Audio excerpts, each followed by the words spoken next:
So in your opinion, are they worth the money, and probably when is the best time to actually go and get a feasibility report? That's a good question. The timing is more important in this situation. Many development finance transactions are coming to the lender too early in the process. Yeah. And they're coming too early for a good reason, because the borrower wants to know that they have funding available and they have backing and they want to pass the underwriting stage, etc.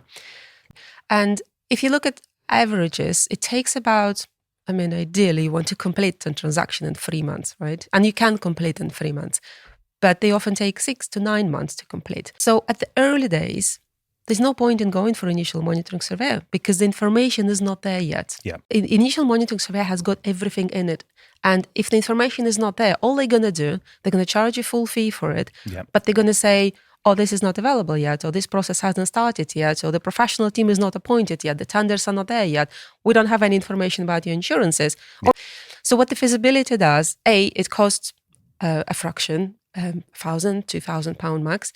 It's a couple of pages, and it's an assessment of the package that's available at this stage, at early stage, and a gut feel around how much it might cost and what would the recommendation be.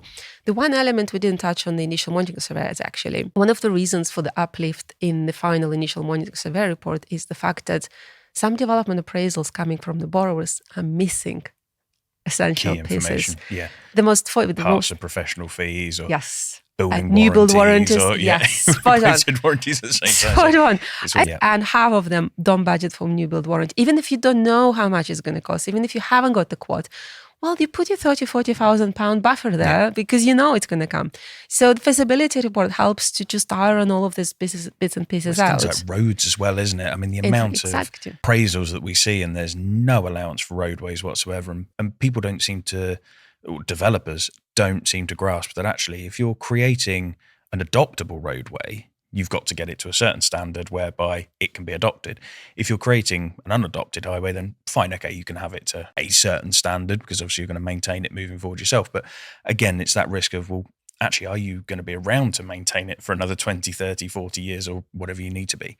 And the cost difference is huge. I mean, on a deal that we're working on, I mean, it's insane. I think £80 a square foot. And then for an adopted one, it was coming out near 150. It's a huge difference between the two. If you do the initial report too early and you pay for it, and then 6 months later, once you have done your tendering, once you have appointed your team, they got to redo the whole thing. Yeah.